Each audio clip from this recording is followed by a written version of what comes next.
for Bill Gabler, our chairman, who's out with some health issues. I expect he's watching. Bill, we wish you a speedy recovery.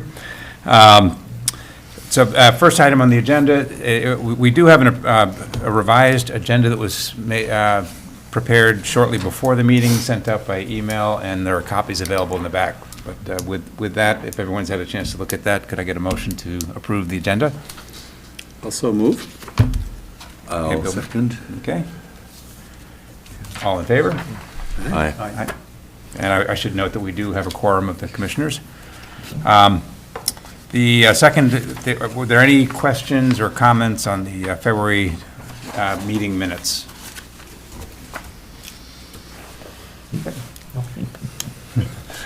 If not, then... Move to approve the meeting minutes. A second. Okay. Great. All in favor? Aye. Aye. Any opposed? No.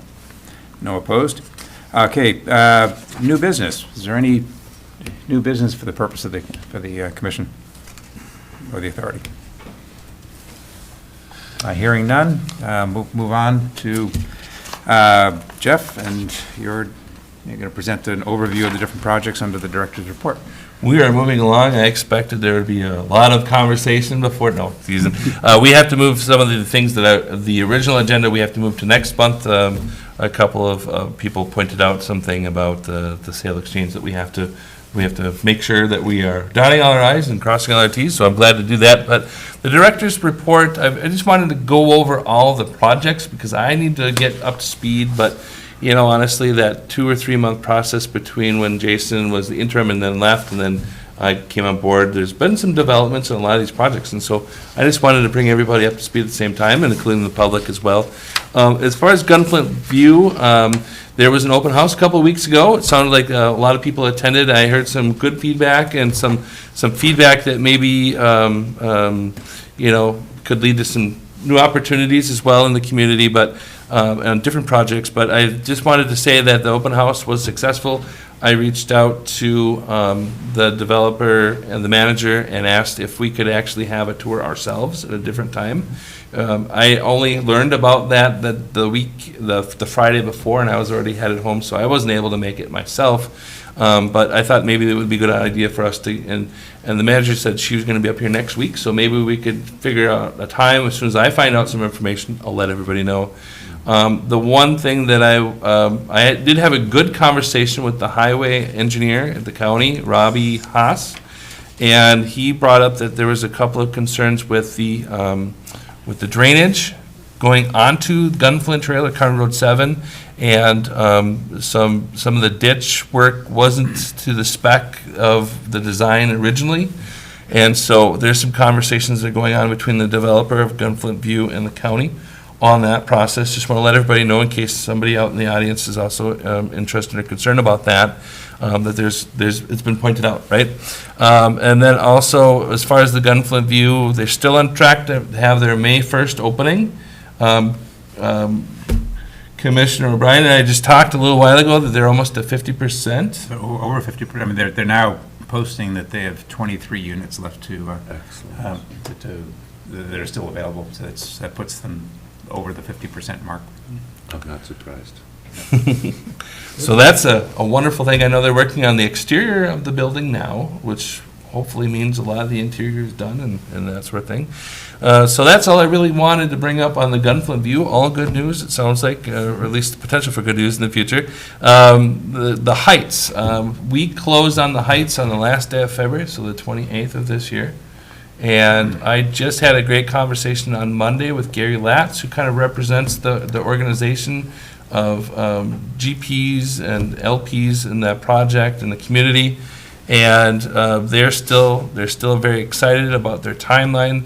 The modular structure of the homes are that once they get built, they get shipped here. And as I was talking to somebody else in the community today, we might need to find a place to stage them until the construction happens. And so they'll be working on good problems, I think, to find solutions for in the community, but we might be finding bits and pieces of apartment complex in our community for a little bit in that process. So very interesting from start to finish. I looked through their their design and everything like that, 34-foot roads, curb and gutter. They're really planning on having a really nice, put-together development, well thought, I thought. And also, there's an opportunity for expansion down the road, potential for a child care center in that neighborhood. So I think that's going to be unique and a wonderful opportunity. And so that's really what I wanted to point out about the Heights. The next project, I have a need for some advice from you all on the board. So the Temperance Trails project is over by Tofty. It's next to the school there. It's right behind the school. I was just approached by Peter Grubish, who's the developer. Actually, I went out to Owatonna, Minnesota, which is about an hour from where I live now, and I took a look at his projects that he's working on. He's working on some single-family homes, really nice, well-put-together homes, I thought. We had a conversation about some of the needs. The county provided a punch list between when they got the preliminary plat to when he can get the final plat. And you have that all in your packet as well. It's the county document with the county's symbol on it, dated January 15th. And it shows a list of about 12 punch items that are needed to be accomplished. Peter said that he's well over 60% of the way done with that list, which is a good thing to note. And he also, I asked if he could send a letter to articulate what his needs were right now, and you'll see that, I think it's the back pages of the document, under the Timberline Homes. Originally, when the project was put together, it was Green Bull Construction. Now he is realigned as doing business as Timberline Homes. And as you'll see here, he's looking for an extension, which I know that's something that this board has contemplated before. But specifically, he's looking for an extension to close in July when he receives final plat. In the conversation that I had with him, he said he still is very interested in the project, and he still wants to move forward with the project, but he wants to get all of his I's dotted and his T's crossed in order for this project to be finalized so they can build construction. He wants to get his first units in before fall, so that July, he gives them 4 months to do it before fall, before winter. If he can get the structure built, then they can reside inside of it while they finish the inside, which is what a lot of people do in this area. It's a good strategy for success in building up in the North Country. But the real conversation I have with you all today, and I really want to get your feedback and your opinions, is how you feel about an extension, another extension of this project. There's been some history with this project, I understand, but how do you want me to proceed on it? Well, my question would be, is there anything that's triggered by the extension in regard to, any subsidies or other things we've done with him? Is there any conflict there, or is it just delaying it a few months? The IRRR, excuse me, my throat got dry. Too much talking. The IRRR still has $100,000 into this project for grant. And they're fine with it for right now. If they have to extend it, they'll look at that. The scope of the project has somewhat changed as well. We're no longer looking at the 24 units.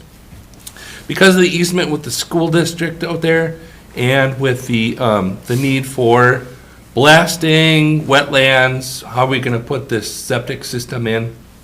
And it's shrunk a little bit down to 16 units. But he's still very interested in making it work. And from the standpoint of IRRR, the scope has changed slightly, but I don't think enough to change or trigger that money to be returned.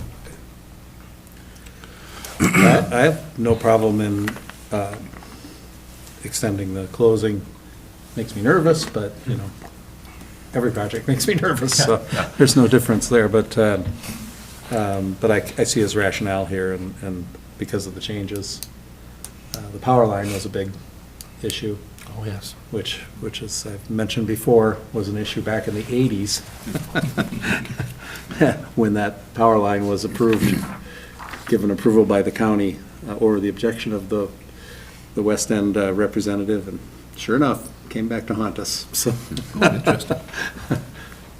that's the problem with having too much history in the county. But anyway, obviously with going back for the final plat, seems reasonable not to close before he gets that. Okay. It'd be useful to have him maybe send a follow-up note. What he in his note, he highlights the items in the county's punch list that he has not done yet. I think it would be useful to have him explicitly confirm the items that he has done and sort of the estimated cost sunk so far, just to get some confidence that, it's- My read-through of this today indicated that it was the septic design that's the primary gate right now. And I think that there's a broad level of support for sound septic designs, protecting our ground quality resource. Nobody's going to object to that. So this, if this is a statement of facts and the gating items, the septic design can't be done right now because the ground is still frozen. These are all realities that any septic installer could tell you about up in this area, and especially because the cost of a system can vary wildly with the site conditions, which vary wildly over very small distances. That the justification for a delay to me seems very well reasoned. I'm not disagreeing at all that we should make sure that it doesn't have ramifications with administration and with the possibility of other roadblocks existing for closing. But at least as I read this with the statement of facts, I can get behind the justification for this delay. Okay. do you need any Well- more formal The feedback? resolution, or does that give you direction? In with this, right now we have an agreement in place, and to put out a new agreement, I think we would incur a little bit of a cost from the legal standpoint to create a new or extended agreement for this project. And so I don't know if that's something that the HRA had considered or wants to consider or anything with that. We have it in our budget if we to absorb it if we need to. So I just wanted to point that out as well. My sense is that, well, I don't think that rises to the level of something that requires commissioner approval. It's, I think, part of the normal course of your doing business, just to, we have a budget for legal costs, we have a budget for financial costs, and this is, you have the authority to use that. Part of it was, Jason, he's on retainer, Jason Hale, and he had suggested perhaps that we ask the developer to pay those costs, to put a little skin in the game on this. I mean, we have had several extensions, and it's well reasoned that, it's not a fly-by-night thing by any stretch. He's making an argument for it. It's just when do we get the plane to land is really the important part of it. Then we can't see in the future, but maybe we have that discussion as well. I just bring it up. That sounds reasonable. Sure. I would support that. Okay. Mention it to him. I would support too. So would there be a motion in place then for that particular issue of asking the developer to pay the costs associated with the new extension? Sure, I'll move that the developer be asked to pay for the cost of revising the contract for to accommodate the requested delay to July closing. Okay. I'll second. Okay. All in favor? Aye. Any opposed? Great. I'm just going to note this so that way we get it in the minutes. The next project that we have, I just wanted to give an update on here is all the way above here. Okay. So the 1800 West Highway 61 really doesn't have a name yet, but that's what we're going to know it as. It's right just west of the WTIP on the highway, kind of across from up yonder, or the Aspen Inn actually. It's kind of a vacant lot next to the county's property. Commonly known as Tom Kubota. There we go. The old Tom Kubota. The old. Tom Kubota. And honestly, I had a good conversation with Alex Duval on Monday as well, right before I met with Gary Latz to talk about the project across the street. So we're being efficient geographically in those conversations. And it was more of a meet and greet opportunity. He had some concerns with the how things were going to go at Gunflint View, and of course with the project across the street at the Heights. He's certainly very interested in still doing the project. In fact, he said that. He's finishing up a project now in Gaylord, Minnesota, which is in the southern part of Minnesota. And, I think that there was a question he had of, if we were going to update our strategic plan, perhaps it's worth having a conversation about updating our snapshot in time that we have, known as the housing study. And so, we can have that conversation. I think that that's a healthy thing to talk about, because, when we did that initial housing study, it proved a point, but it was back in time. I don't think that has changed much. I think maybe perhaps it's actually made it more pointed that we need more housing in the community, and perhaps more of it. And talking to an awful lot of people in this community, housing is still a concern. It's still a needed thing for business development, economic development. Overall, it's just a needed thing. Myself and the EDA director are looking for housing still. It wasn't like we walked into the realtor and said, I'll take it, which is the case in some communities, but not in this one. And so we feel it ourselves personally. But from the standpoint of that, that's worth, I think, having a conversation when we talk about that strategic plan, perhaps. And I think if nothing else, it's going to prove that we need it and more of it. But going back to the, Strategically speaking, when might that be best timed? to update the study or to do the strategic plan itself? To update the study. Okay. Well, I would suggest that we maybe look at that this year. I think that that's something that would, especially now that we have a couple of units coming online and stuff of that nature, to give people a thing to think about more. I will say that in some of the conversations I've had with people in the community, by far, they've said, well, I'm, kind of waiting to see what'll happen with these units. I talked to Allison Plummer when I went through the HR process for this job, and she had a board of 8 people that she was onboarding, and most of those people needed housing. And if that's the county, I can't imagine what it looks like for the rest of the community. And so, we don't want to lose people, good people that we need in county jobs, city jobs, all over the county itself. And so, I think that that's one of those things that's going to bear its way out. But, I would say that we probably should have that updated this year. The scope of that study was through 2026. And that was based on income guesses, or population guesses, which I think we've met or exceeded probably, thanks to they weren't really thinking about the pandemic, the effect of the pandemic. Fair. So I don't know that, as a use of resources and time, that we need to really worry about that too much. I think we can point to that. If developers are worried that we're overbuilding, we can point to that or have them talk to a few of the employers around town and dispel that in a hurry. I do think, we're making a dent in Grand Marais. Sure, yeah. But there's a lot of need countywide still. Yeah. And so it's, I'd be comfortable with letting that slide until 2026, until it sort of expires. I don't see the point in doing it again. We did 2 other housing feasibility studies before that. Okay. That are obviously out of date now, but, how many feasibility studies do you need at some point? So, Can't study your way out of the problem. I understand, well, it's important to have the information, but I understand where they might be a little nervous with all the housing coming online, but when you put it up against the need, we're still, we're probably a fifth of the way there, if that. So. I would agree that, yes. Both of us, Mr. go Campbell. ahead. Yeah, thank you. As a manager of public housing, multiple studies, the number that I've gotten over the time we've been there, 15 years. And so based upon the conversation, I would say that the influx of what we've seen in what we're building, and commissioners certainly have had conversations about this, it would be good, based upon the timing of your study that you've had right now, that you would get more information back on the nature and the demographic of those that are availing themselves of the housing that is in place.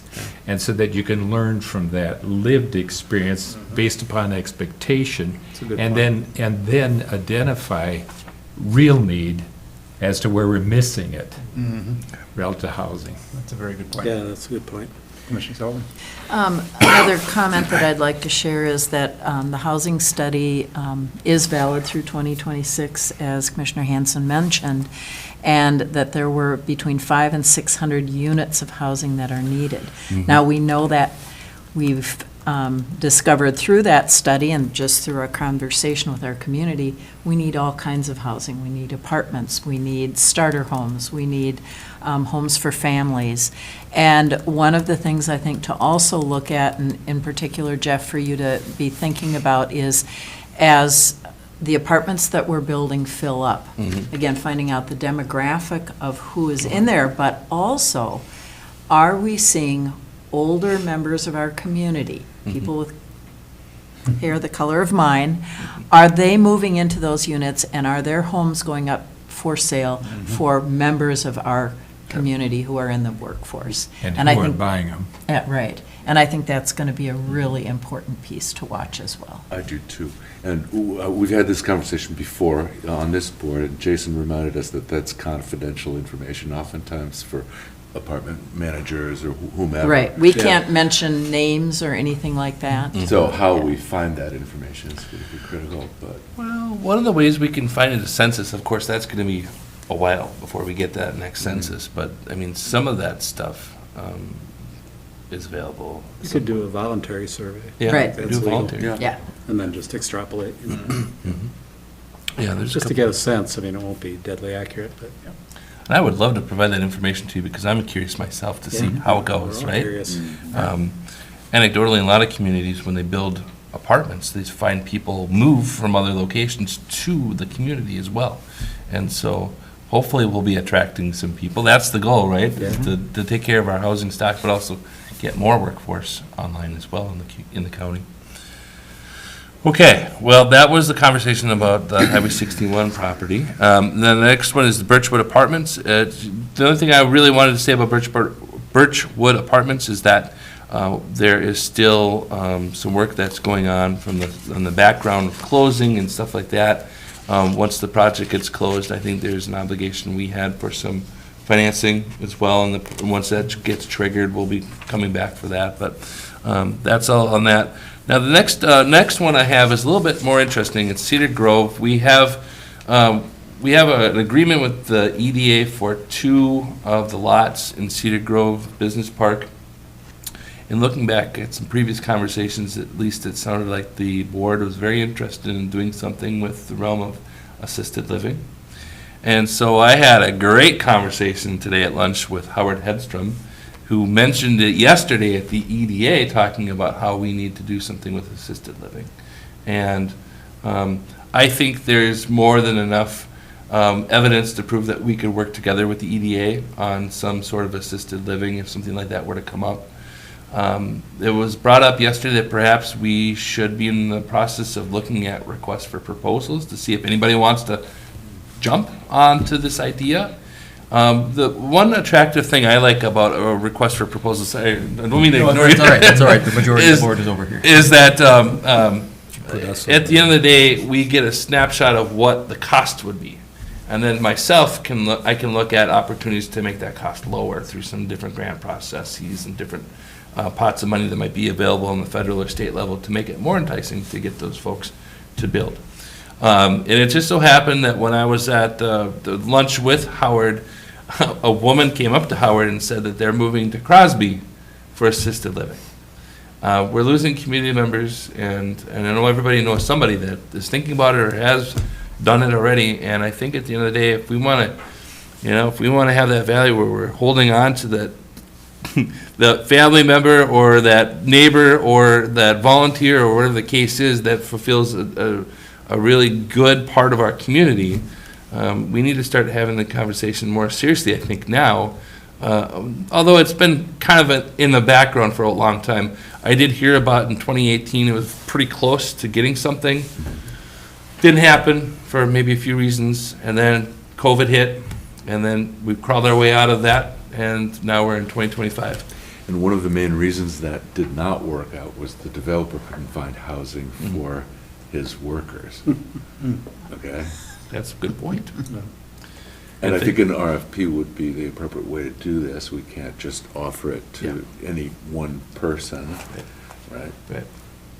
So one of the things that we're also thinking about, the EDA brought up yesterday, was that there was there's an organization out of Duluth, Whipfly. They did a study back in 2018 about assisted living and the need. Well, that was in 2018. And I think maybe there's a great argument to be made about what does the study look like in 2025 and 2026 for assisted living in this area. Knowing full well that we're not going to just collect people from just Grand Marais, we're going to get people from the surrounding area that might want these services as well. And right now, we don't really have these services, and so we're losing where we could be gaining, where we could be holding. And so I don't know what a cost sounds like for an update of that study from 2018, but what I'd like to do is look into it to see what a cost would be to update that study, and perhaps we could share the cost with the EDA and partner together on this particular issue. It is delineated in the housing feasibility study. They actually talk about, I think I'm just trying to recall, but I think it's 20 to 30 was the demand. Might have been 20 to 40 units.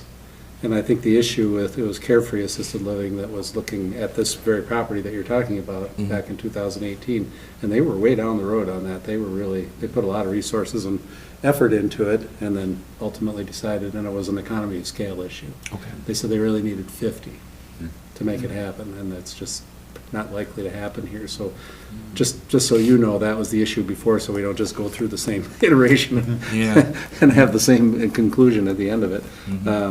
It's the economy of scale that makes it hard to pencil out. Right. Now, having housing for employees will help. Surely will. And I would argue that people might move from other places even to come here for assisted living. But, Yeah. if their family has less and less we have summer people and winter people, more and more it's people that live in two places. They live in Cook County and they live elsewhere. And so if they're not homesteaded here, but one of their homes is here, maybe their parents would like to end up here instead of in Omaha or wherever they are. So, so I mean, there are variables there, but I just wanted to let you know what that history was. Very disappointing that it didn't happen. And really the closest assisted living is in Silver Bay. Mr. Gamble? Yeah, thank you. I think commissioners are allotted so many words and then we're done, right? But I appreciate the conversation. What I would say with regard to any study is that the more that you understand intent of what you're trying to arrive at, the more that study is going to provide that information. In other words, you got to identify. And so when I look at Cook County, we can look what's happened in the housing market here, where we have people that always say, boy, I'm going to retire in Cook County, and they import their wealth that they've made elsewhere, and they can purchase either as an investment or as a retirement home. And that is a demographic that affects our housing, because we see normal residential housing going off the market because of investment and people that have more money that they import from elsewhere to compete with people that have little money here. When you look at the 87 counties, and we are the second next to Aiken County as the demographic of retirees. That segment of our demographic, if they say we've lived here all our life, but we can no longer maintain our residency, how can we stay here? Right. That demographic is an element that needs to be identified. If you look at that demographic that's looking for subsidized housing, affordable housing, not the workforce housing, which is another demographic, is to say people that would love to be here, but when they come up and they find out we couldn't afford here, we'd like to retire here too, but there's no housing. That is our imported portion of demographic. So I think in any study, recognizing who are the potential and how do we address need. The other component of it is affordability beyond the affordability of the house. So somebody can come in and have a house that they find out is affordable, but it's not affordable to live in the county. And so how that plays into decision-making is an important element. And the other ingredient is psychographics, which is why people do what they do. There's a demographic element, but there's a psychographic element. And when you look at that psychographic element, that is getting behind what is motivating a person to do whatever they're going to do. So I think that's hugely important. Understand why this, and it helps to know then how we respond to that need, identified need. But because we do have a big population of retirees, a lot of people that like to stay here, but they can't afford to. Understand, is it the housing, or is it a combination of housing and affordability overall? Thank you. Good conversation about this issue. I think it's something that, at least I've bumped into a number of people who have had this thinking about how it's needed.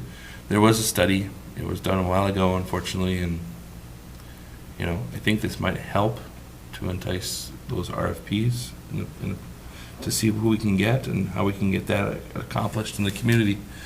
The next subject I wanted to bring up was energy and envelope pilot update. And so I've sat on 2 meetings now with the folks at the county and the city and, of course, myself. And we've talked about that pot of money that was put together for energy and efficiency and that sort of thing. I'm poised to have my first bill sent to me here as soon as it gets closed out. We get the testimonial from Shane Steele at the city. He's working with the person who's gone through the process. They were actually working on constructing the work was done on Tuesday, and so I haven't seen it yet, but it might be in my inbox. My email has been, unfortunately, I've been busy today, but we're poised to have that. We've got 4 people who have are going through the process now. They're accessing that funding, so that's a really good thing. The question posed to the group on Tuesday was, okay, well, we've got these people that are in the hopper, and hopefully we'll get them to the finish line and they can get all these improvements on their home. Where's the next money come from? And so that's something that I'm looking at now with possibly state, federal, nonprofit entities and that sort of thing. So, I just wanted to give you an update on that to say it's being used and people are really benefiting from that. So that's a wonderful thing that when we give a pot of money like that to an organization like the county and the city to say, hey, look, can we benefit people's lives? And it ends up happening. So more on that in the future as soon as I get some more of these bills in. But that's good to know. The next subject I really wanted to point out was the possibility of IRR applications. So I kind of put these out of order by accident, I guess, but Hamilton Habitat received a grant with the IRRR. I was down in Twin Cities on the 25th of February when the board met and approved all these projects. And it was really one of those things where there was a really beneficial part of that, but unfortunately some projects didn't get funded that we are going to be looking at in future months. I've talked to Sean and Whitney over at IRRR, and they suggested that there's going to be another request for proposals in July with a funding date somewhere out in fall. And so some of these projects that we have going on in the community are really important projects. I wanted to point out one that was Norris Scogan. Unfortunately, they didn't get their funding. According to the IRRR, we're happy to take applications and continue to review that. We're not saying no on that project at all. In fact, none of those projects. The other one I wanted to list on that was the Bjorkberg project. It seems like there's some renewed interest in Bjorkberg. The PUD is going to change somewhat from what it was before, when it was before the Planning and Zoning Commission and before it was before the city as well. That might make it a little bit more attractable for there to be a yes to support that in the community. We, of course, you'll know with Bjorkberg, we had to turn back some funding that IRRR did want to support. Again, they didn't say burn bridge, not going back. They said we're encouraging you to apply in the future. And so The developer and I have had a conversation, the developer and some other people have had conversations in the community. It sounds like there's a timeline that's pretty good for us to go before the IRRR in July to get some of these funding, and maybe in the process, more conversations will be done in the community for the benefit of this project. And so, you know, when it did not get approved, there was a lot of concern about, now what do we do and how is this going to look? And there might have been something that you heard about on WTIP, a conversation about that, what happened before. What I would say is that, you know, anecdotally, as a former city council member, we said no to a project 3 times before we said yes to a project once. And so I know that sometimes things need to be massaged and changed, and how they fit into the community, how does it fit in the puzzle piece that's missing in the puzzle. And so we might have more opportunity for us to apply for some of that funding, and we might have more opportunity to see that project get done. So, good news there. I think that's the end of my report, and I think we wanted to talk about financials next. I think the financials are included in your packet.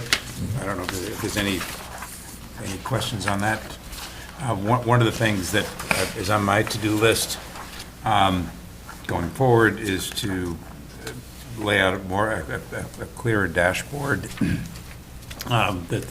that lays out the financing for each of the projects that the HRA has been involved in developing, and just to make sure that we're all, have just a clear presentation about where the project stands and what funding is coming from where, because just a useful tool that's not in place yet. The parts of it are with the materials that Jason has handed off, but plan to make that a priority to work on for our April meeting. Are there any questions on the expenses? Okay. Any other strategic plan update? I don't know if we want to address that. We've talked about that a bit, but do you see anything else you wanted to? Well, I think the point that I guess we can make on that is that there's continued conversations between Mary Somnus and Bill Gabler about having that, when and how does that look. And so we'll find some times, put that together. I think that's a good thing for us to have that discussion. But yeah, that's all I have for an update on that. Okay. Excuse me, would that be a workshop sort of situation? I think it would be. I think that would be like a half a day, you know, maybe in the afternoon or morning, depending on what schedules look like. And board still supports Mary to be the facilitator. She would come in and we'd facilitate looking at what the strategic plan looks like now and how it's going to impact the future and how do we make it look that way. So, yeah. Moving on, I don't think we've had any committee reports. Are there any other commissioner items to add? Unless you want to just go in order, or does anybody else have any? So I met with the foreknowledge and approval of the board, I met with the Board of Directors of Visit Cook County, the Cook County Visitors Bureau today, to talk about a voluntary workforce housing service fee, modeled on what we're doing right now with Cascade Vacation Rentals, which has been very beneficial to us. And so I brought it to them, and I'll also present it at the chamber meeting, which is the two organizations are similar, connected. And I just was suggesting to people that they might want to add a voluntary service fee. So they basically, the way it works at Cascade Vacation Rentals, they have a transparent 1% fee that's right up front when you look to book a room or book a stay with them. That says this is a 1% fee that we charge that's used to go to the HRA for workforce housing. And they don't put any constraint on us on how we use it. So it's very good, flexible money to have, and it's quite a bit of money. You can see that the top line in the financial report. Yeah. So I was just kind of reviving that effort a little bit. When it first happened with Cascade, there were several other properties that expressed interest, and then it just kind of got lost in the shuffle. So kind of putting it back fresh in mind. So I requested that the the board of the Visitors Bureau pass a resolution in support, and they did unanimously, and was well received. It doesn't have to be a 1% fee. I mean, this isn't a tax, right? So it doesn't need the legislature, and it's something they do on their own. And they could even present it as a voluntary checkoff thing or a roundup, whatever. They can design it however they want. As the only legal restriction is it has to be transparent up front, so people know. But, which would be only ethical anyway. So it seemed like there was a lot of interest. If I use just as an example, if Odyssey and Bluefin were to do this at a 1%, it would be a really significant amount of money that we could use every year to subsidize pre-development costs, rent subsidies, construction snafus, you name it. It'd be really good, flexible money. So if, with the board's approval, I'm going to keep pushing on that. The plan is for Claire Stoddard, who's an owner at Cascade Vacation Rentals, has agreed to go with me to the decision makers at some of the major lodging organizations to actually talk to them one-on-one about this, to try to convince them to come on board. Jason told me that I'm not permitted to make the actual ask, but Claire can. So, but I just provide the information and just talk about how useful it would be to us. And I think given the fact that funding, especially from the federal government, but a lot of that passes through the state, and just given the current political climate, we're probably not going to see any big increases in housing funding coming up in the next 4 years or so. So if we can do it ourselves, all the better, But the burden, the actual payment comes from visitors to the county. Steve Serba, just anecdotally, I said, do you get any pushback from clients? And he said, we've never had a complaint. He said, I've had 5 or 6 people who made the effort to reach out to me to say how grateful they were to be able to make that contribution, that they were happy to do it because they understood the problem. So he said it actually works as kind of a net gain, PR gain for them. That people are glad that they're doing something to help out. So, yes.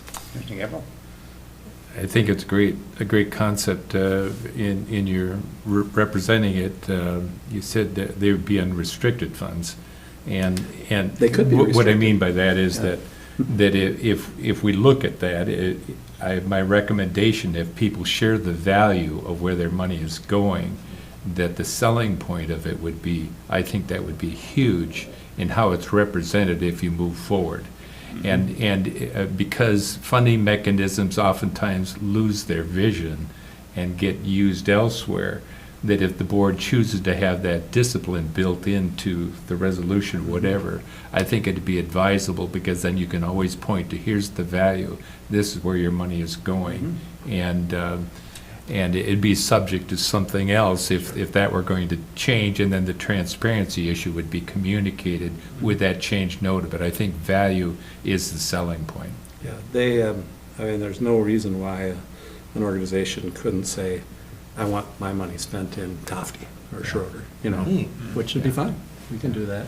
If we can't spend it, we can give it back. Yeah. But it's, or use it, or get their permission to use it for something More else. generally, just have a workforce housing fund that's, it's identified, and that's. Yeah, that's so what- you don't have to sell the businesses in Cook County on the need for housing. They know, more than anyone, they know. So it was very well received, and I'll follow through. The executive director is the same person for both those organizations, the chamber and so she said she would allow me to come before the chamber board as well and get a resolution of support from them. I'm hoping they'll use their goodwill to help promote it, put it in their newsletter, kind of, propagate it among their members, so people are aware of it and aware of the possibility, and then Claire and I can go in and close the deal. She can close the deal. Plant the seeds. And it's not limited to housing or lodging. Could be anything. Could be canoe rental. As I keep pointing out to my daughter and son-in-law, who are interested. They didn't poo-poo it when they provide housing for all their employees, and everybody's in a different situation. Some people may not be able to or want to participate, and that's fine. That's the beauty of it, is it's voluntary. So, Terrific, thank you. Any other commissioner items? Just a note that, piling on, the importance to recognize the goodwill that we have in the community. I think people generally are supportive of greater accessibility of housing. It's not often you'll tack on a fee for anything and get people thanking you for the opportunity to give you more money. I think there's an opportunity there for, getting out a message that we'd want to get out, whether it's for collecting useful data to us that we have no mechanism to, force people to provide, but just say, here's a voluntary survey. It will help us better serve housing in the community.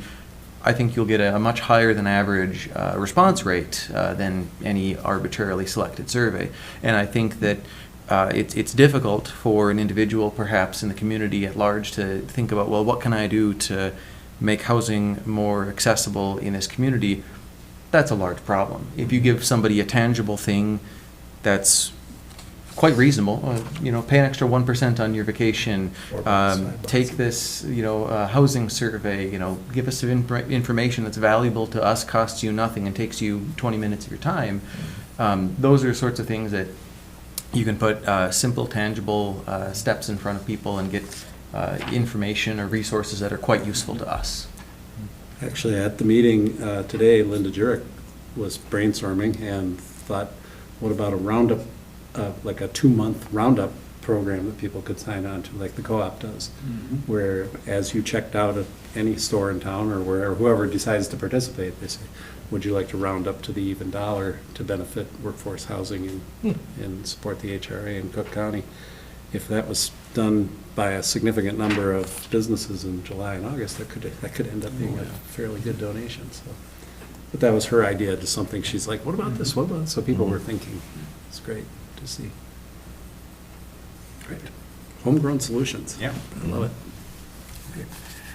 That's all we have. Is there a motion to adjourn? I move. Everybody's having too much Yeah, fun. right. That was a pause.